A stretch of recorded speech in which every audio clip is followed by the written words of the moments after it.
This is the hiring series, part 5C. You know, I wrote the book on hiring, so let's get into this. All right, in the last episode, we talked about what to do with an overwhelming number of resumes, right?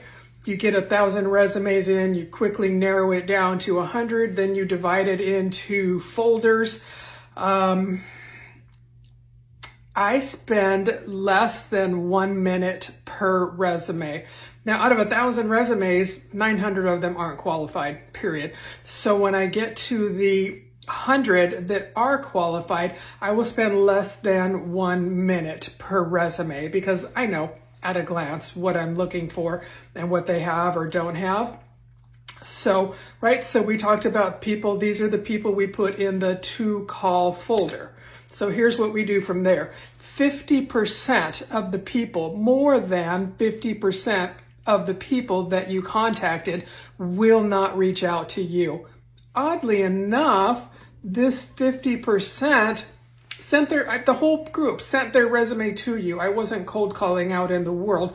I was responding to people that were applying for jobs. So less than 50% will hit you back. I called, you want to get on the resumes immediately because those are hot prospects, right? And they probably applied to 100 other jobs today. So if you love that candidate, you're going to pick up the phone and call them immediately. Most of them are not going to take your call. If you really love them, most of them are also not going to have voicemail activated. It's a whole series of problems that you'll encounter, but it also makes your life easier. So this is our folder called To Call. Say I liked 100 of them. I reached out, I picked up the phone, and I called 100 people. Maybe 30 people answered, right? So they're 70, the other 70 I don't even need to deal with because they also probably did not have voicemail. If I love them, out of that 100 that I called, I will also, I'll get on my phone and I'll text them. Hey, this is Trish. I got your resume. Still interested? Hit me up. So this is my folder called To Call, right? So let's say that I called 100 people. I was able to contact 30 of them. And now from that 30, I've had conversations. I've had telephone conversations with them. I know from that 30 whether I want to have an interview with them. My next step will be a Zoom interview.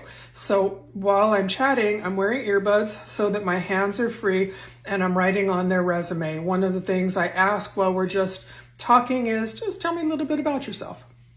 And they'll tell me just all kinds of things. They might tell me how old they are, how long they've been out of work, what their background is, how many kids they have. They'll just tell you, when you say, tell me a little bit about yourself, they just start talking and they tell you about themselves. And so that's helpful. And so I'm just making notes as they're talking. And from here, I'm deciding who I want to interview. So my next folder, and remember, it's hard copy folders like those. My next folder will be called Zoom. And then I'll also have a folder called No. So I'm either from the 30 contacts that I made, I'm either scheduling a Zoom call or I've said no. And I've written all my notes along the way. Now for the ones that I'm saying no to, just something about their personality, about their vibe, about their experience, whatever, just didn't fit my needs as the interviewing manager. Be prepared. You have to save the resumes. So the ones that I said no to, I've made notes all over them. Maybe they live too far. You know, my warehouse is in Los Angeles. If they live in Long Beach, I know it's going to take them 90 minutes to get here. I know they're going to be over that. They'll do it for maybe 30 days. Then they're going to be like, I just can't do this anymore.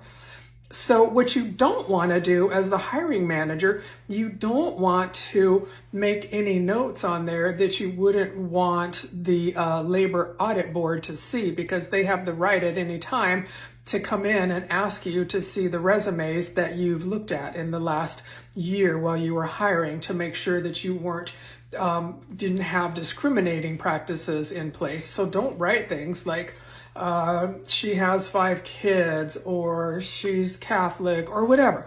You don't want to discriminate against somebody, anybody. You just cannot. In today's market, it really matters. You cannot, and don't be stupid enough to write it down if you for some reason are discriminating. So that's it. So I've got my 2 folders. One is called Zoom and one is called No. So maybe out of the 30 people I talk to, maybe I like 20 of them. So I will schedule 20 Zoom appointments, and here's how I do it.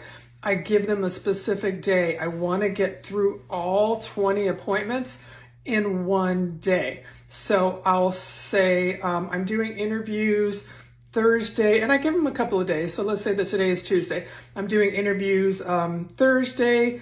Can you do a Zoom chat with me at 12 p.m. on Thursday? And if they say yes, great. If they say no, you know, I don't have a lot of flexibility because I want to get it all done at once. And I'll book myself 12, 12:15, 12:30, 12:45, 1, 1:15. Get it so that I can go from like 12 p.m. to 6 p.m. straight in 15-minute increments. A lot of them are going to no-show the Zoom interview. Maybe 20, 30% are going to no-show the Zoom interview. They're going to forget. If they cannot, for some reason, make the slot that I have put them into, I'll have a little bit of flexibility within my time frame. But I feel like if you're looking for a job, this is the moment that you tell me how much do you want the job. Now, if I'm offering somebody a 3 p.m. slot, and they have a job, I do understand that, and maybe we can talk at 7 p.m. or maybe we can talk on Friday during their lunch hour and they can go to their car, they can step outside. And so I do understand that if somebody has a job, but if you don't have a job and you're not flexible, you're really not trying to be hired. But when they have a job, I totally understand that. I do a lot of lunchtime interviews between 11 and 1.